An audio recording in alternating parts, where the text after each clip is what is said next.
Assalamualaikum warahmatullahi wabarakatuh. Selamat sore teman-teman dan kakak abang sekalian. Sebelumnya perkenalkan nama saya Muhammad Rizky dengan NIM 114216688 dari jurusan Teknik Lingkungan angkatan 2021 asal dari NTB. Di sini saya akan melakukan sebuah tutorial mengenai acara keenam di mana acara keenam sendiri berjudul sebagai tracking GPS. Jadi kita di sini menggunakan data primer di mana datanya sendiri itu diambil secara langsung di daerah kampus 1 Universitas Pembangunan Nasional Veteran Yogyakarta. Oke, jadi yang pertama-tama kita itu pilih ke file dulu, kemudian kita pilih yang open. Oke, dari itu baru kita pilih di sini dari data yang dibelikan secara sekunder, tapi menggunakan data primer kemarin. Kita pilih data praktikum, kemudian kita pilih di sini yang pertama itu jejak. Nah, kita pilih jejak, kemudian kita klik open. Oke, nanti di situ kita pilih yang tracks. Baru jangan lupa kita klik sini, kita pilih file, habis itu pilih save as. Kita pilih di mana itu masukkan, kalau di sini saya pilih jejak. Saya terus filenya itu DXV. Kita pilih itu, habis itu klik save. Ini jangan lupa UTM-nya, kita klik OK. Nah, sudah itu kita pilih lagi file open, kita pilih yang titik. Oke, nanti di titik kita pilih di sini.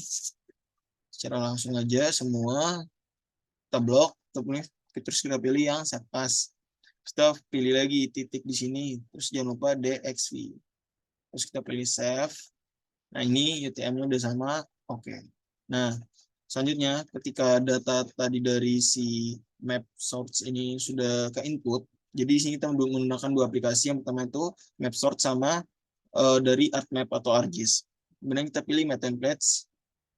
Jangan lupa kita pilih properties sebelah kanan. Kita pilih yang UTM sesuai dengan daerah kita, di mana kita sendiri berada di zone 45 Seoul. Oke, kita play, habis itu kita pilih yang add data. Nah, di sini kita pilih aja, tadi data yang masukin sudah ada, kita shift, habis itu klik semua. Nah, di add aja, oke, habis itu diklik oke. Nah, di sini kan datanya sudah ada. Yang pertama itu kita menggunakan dari data si jejaknya dulu, kita unchecklist semuanya, kecuali bagian polyline. Nah, habis itu kita pilih yang open attribute. Habis itu kita melihat nih, kita memilih bagian mana aja yang kita pilih. Jadi kita pilih itu di bagian bawah yang kosong. Di sini ref name-nya kosong. Kita klik kiri. Habis itu kita pencet kontrol. Habis itu kita tekan kontrol, kita pilih yang sebelah kanan atas. Habis itu kita pilih yang namanya itu show select records. Nah, habis setelah select open select records ini, kita pilih di jejak yang DXV ini, kita klik kanan, habis itu pilih data, baru kita ekspor datanya. Nah, di sini kita pilih di mana kita memasukin. Kalau di sini saya pilih di bagian data yang sama, tapi ini SHP ya. Kita pilih aja di sini, namanya tuh jejak 1. Habis itu kita klik save. Nah, habis itu kita klik OK. Ini ya saja. Nah, kalau sudah ini kita checklist saja yang ini, baru kita simpan lagi. Habis itu kita pilih yang titik. Ini bisa dihapus. Kita pilih yang titik. Kalau di titik itu kita cuma menggunakan yang namanya itu point. Nah, di point ini kita coba tadi sama kayak tadi di open attribute table, tapi cuma pasti bakalan keluar seperti ini. Nah, kalau keluar seperti ini kita silang aja, disilang. Kita ke bagian data. Terus kita klik kanan nanti di bagian export data. Di bagian export data kita pilih di sini yang ini titik. Titik. Ini harus ingat ya. Yang di save itu ada SHP atau save file. Terus itu kita klik OK. Ini biasa di yes saja. Nah, ini sudah keluar. Di situ kita unchecklist semua, kita simpan lagi. Kemudian kita itu mencoba untuk mengubah nama, di mana kita itu open attribute table di bagian titik. Unchecklist dulu. di bagian titik tadi kita itu open attribute tables, habis kita pilih yang bentar, yang eh, di sini tuh kita pilih yang select by attribute. Nah, baru kita masukin rumusnya. Jadi rumusnya ini buat nanti nandain yang ini, yang bagian ref name ini kosong. Jadi kita nanti nama ref name ini bakal kita namakan sesuai dengan daerah tempat pengambilan datanya itu sendiri. Nah, terus kita pilih di sini, itu kita pilih yang bentar, cari,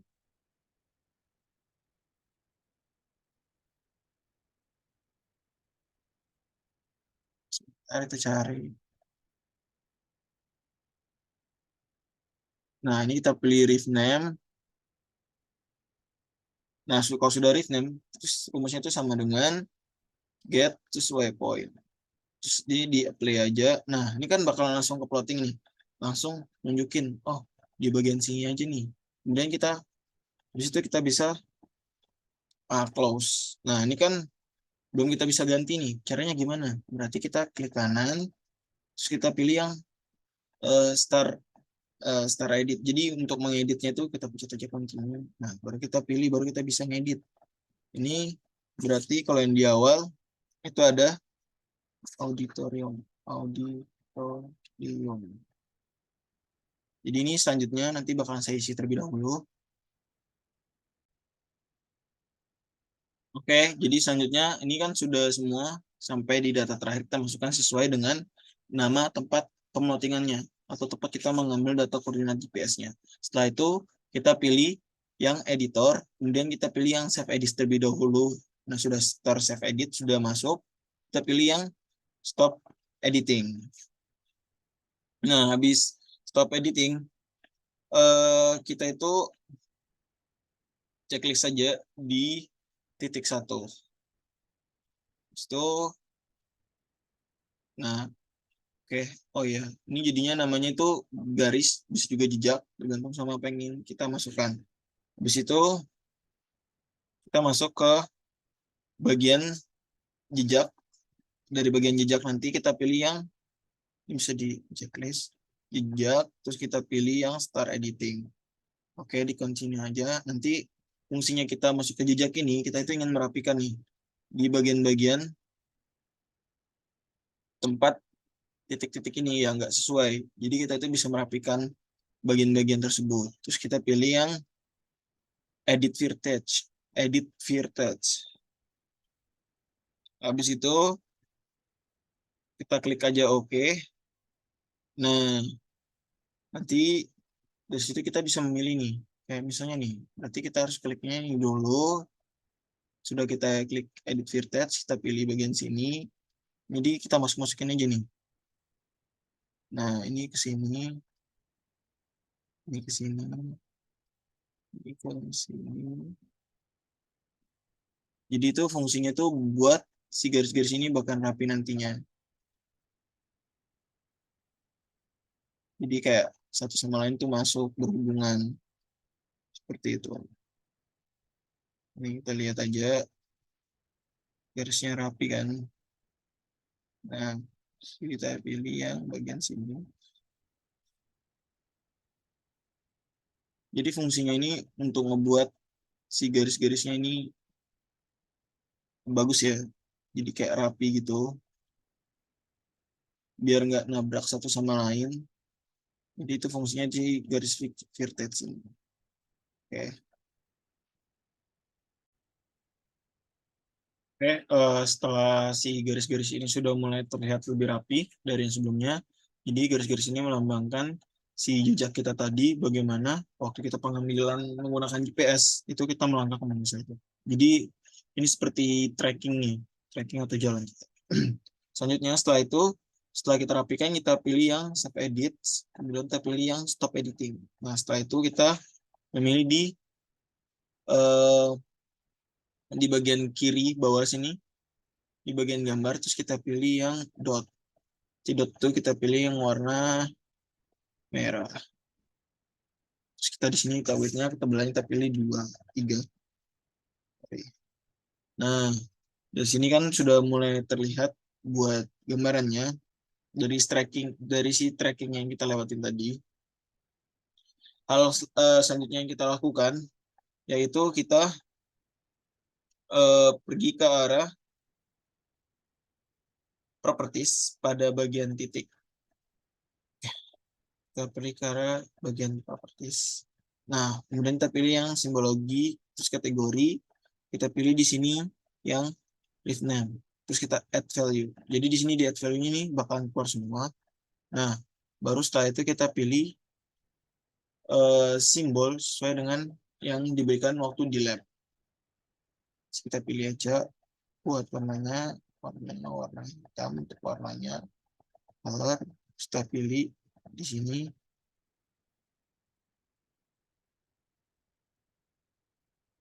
kita pilih.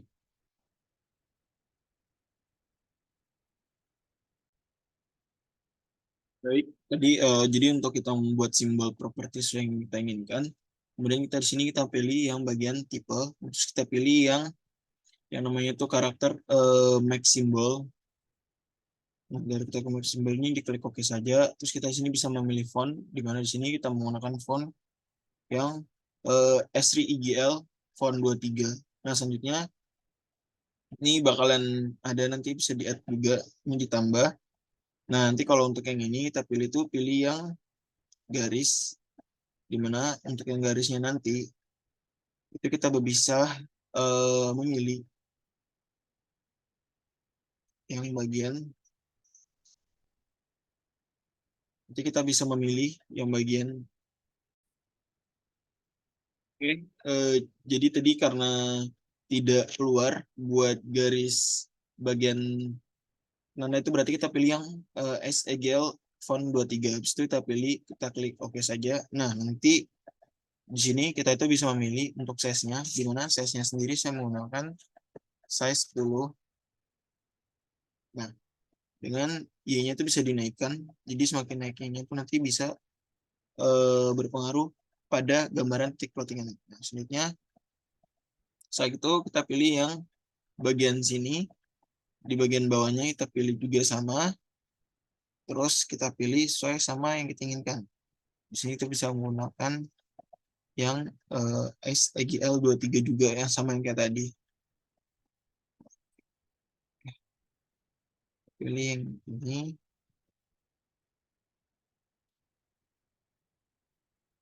Habis itu kita bisa memilih yang di awal aja, karena di awal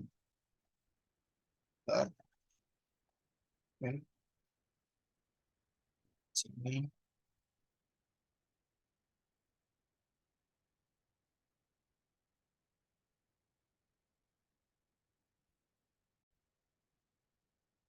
Oke, selanjutnya kita tuh bisa memilih sesuai dengan gambaran yang kedua, yaitu kita memilih di sini yang bagian bulatan. Nah, nanti yang bulatan ini bisa menyesuaikan sama bagian di sini.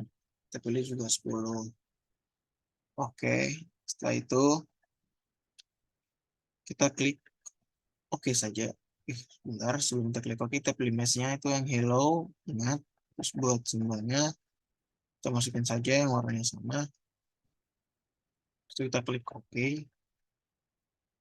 Ini untuk yang pertama. Nah, ini kan buat poinnya kan masih kebalik, berarti tadi di bagian sininya itu masih ada yang enggak. Ini tinggal dinaikin aja. Misalnya mau di bagian atas, kita pilih yang 15 saja, oke. Nah, buat titik poinnya itu sudah masuk atau sudah ke input. Kemudian hal selanjutnya yang kita akan lakukan, kita pilih lagi ke properties. Di situ kita klik tadi yang kategori value add. Sorry, ini kita pilih yang namanya itu ref name add value. Nah, di sini kan simbolnya pada belum keluar kan, tapi simbol yang di sana sudah edit lagi, edit satu-satu tadi. Oke, selanjutnya setelah itu kita lanjutin yang tadi, ini kan sudah mau semua sisa yang terakhir, jadi kita pilih di edit symbol, kemudian kita add dulu, add layers, kita tambahin, terus itu kita pilih yang karakter maker symbol. Setelah itu kita pilih yang nomor 23. 23 itu di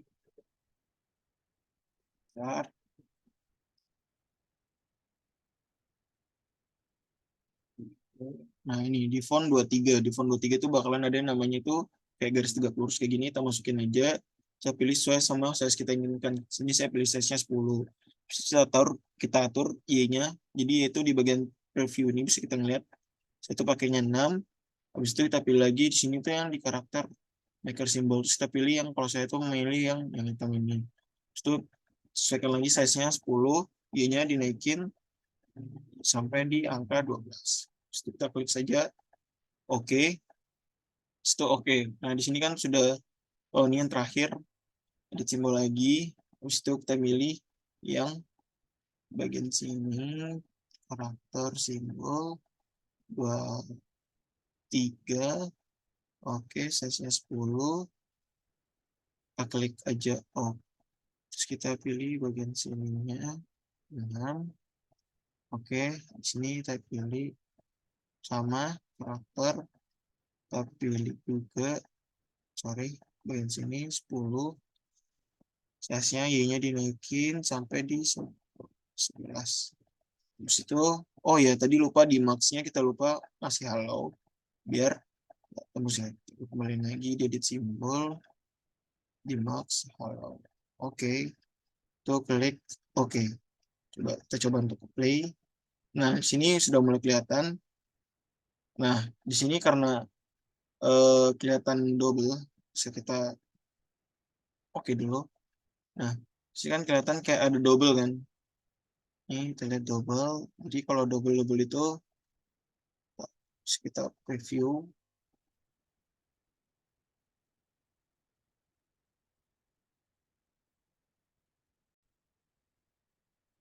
Jadi karena seperti ini, kita klik aja tadi di properties. Kita lanjutin. Oke, selanjutnya kita pilih labels. Kita pilih yang sini yang udah benar. Kita pilih namanya di sini yang namanya itu ini yang kita pilih di sini simbol. Ini Times New Roman aja. Times, terus kita pilih 10. Terus kita pilih yang coba edit simbol lagi. Di sini maksudnya kita pilih yang halo, advice, nyaman, aman. Oke, terus kita klik OK aja, terus kita pilih. Nah, ini tadi tuh yang bisa mengubah. Nah, di sini kita pilih yang jadi kalau yang di sini itu kita pilih yang 21100. Jadi bentar, 221322. Kita pilih yang ini, terus kita klik OK, klik OK. Ini coba kita coba yang style. Ini sudah aman yang ini. Oke. Habis itu kita pilih yang kita play aja coba. Nah, kalau sudah kayak gini, nah ini kan sudah kelihatan yang tadi sebelumnya double karena tadi kita belum play, kita masukkan di labelsnya, jadinya dia itu nggak sesuai sama bagian. Nah, oke. Di ini adalah tutorial video pada malam hari ini. Apabila ada kesalahan kata atau kesalahan dalam pengerjaan mohon dimaafkan. Wabillahi taufiq wal hidayah. Wassalamualaikum warahmatullahi wabarakatuh.